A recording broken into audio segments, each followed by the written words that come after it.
Well, I want to thank you for joining us for another episode of Marking the Times. It's exciting for me to be able to join with you every week and to bring you some updates about what's happening in the world related to Bible prophecy and also answer questions you send in. So if you have any questions you'd like for me to answer, you can go on our Facebook page and send those in, and we'll try to get to those at some point in time, hopefully in the future. And again, they don't have to be about prophecy. They can be about other things. But a lot of questions you all send in are about prophecy and related issues. What I want to do today is talk about something I've noticed, I'm sure most of you have as well, kind of in the part of the consequences, the effects of coronavirus. We've seen a lot of things, obviously a move towards globalism and all kinds of track and trace technology and a lot of disruption and all kinds of things that have happened as a result of COVID-19. But one thing that has struck me, and I've noticed it in my daily life, is a lot of places won't take cash anymore. And that's affected me a lot because I like to pay cash. I don't use credit cards hardly ever.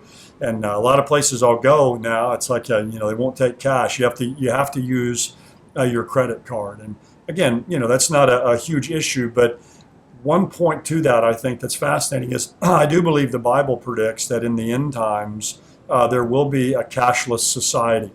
It'll be the end of money. And I think, again, something like coronavirus can be something that's kind of a spur, a trigger to move the world more that way. Just a few things I ran across on the internet as I looked this up.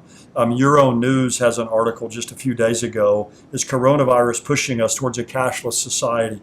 Fast Company has a cashless payment spike during COVID-19. Another says COVID-19 and the accelerated move to cashless. Another headline says coronavirus and the cashless economy, a tipping point.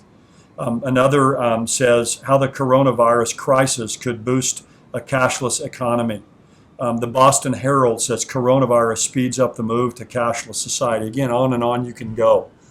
And a lot of people will wonder, well, where does the Bible talk about a cashless society? Well, the biblical entry point to talking about a cashless society is in Revelation 13.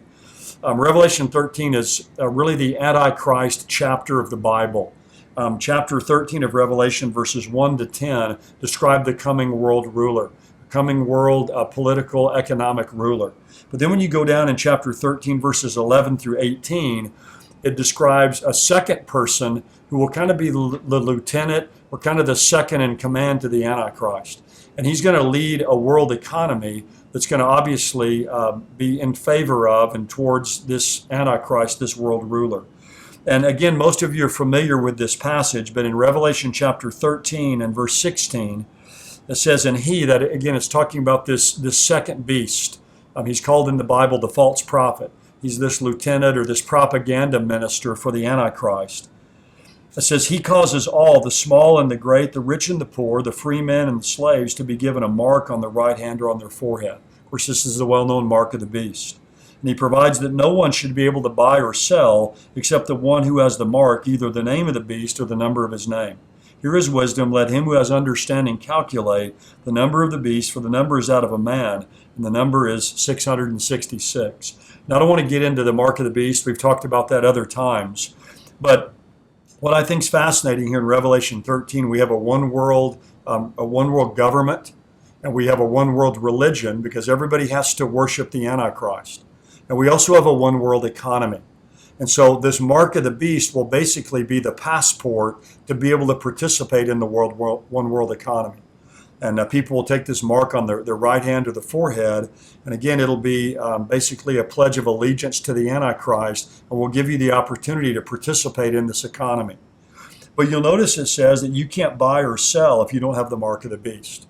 So this is going to be a one world economy under the strict control of the false prophet. And he's going to be like the world commerce minister. And so you have to have this mark to participate. Now here's something to think about. If cash is still out there and people are using cash, it's very difficult to control the world economy because cash can be used in the black market. People can go around the world economy to use cash to buy all kinds of things. But you eliminate cash if everything is electronic. If everything can be controlled electronically and the government and businesses know where every dollar is being spent, then you can control and you can really have a total control over the world economy. So I think this passage about you can't buy or sell, no one is going to be able to be involved in the economy unless they have this mark, indicates the idea of an electronic or a cashless society. And again, with COVID-19 and all the repercussions from that, we see a world that was already beginning to go cashless. We see that being accelerated. And so it's just another part of the setting of the stage, or the accelerating, or the build up to what the Bible predicts will be in place in the end times. Now, again, nothing today is the mark of the beast. If places only won't take cash today, only take credit cards, that's not the Antichrist system. But we can see again how things are moving in that direction to set things up for the Antichrist when he comes on the stage, to have a cashless system in place where everything can be controlled and be monitored by him in this coming one world economy. So it's just, again, all these things we're seeing that are setting up, kind of the dominoes are falling into place. Thank you for joining us again. God bless you. Hope to see you again next time.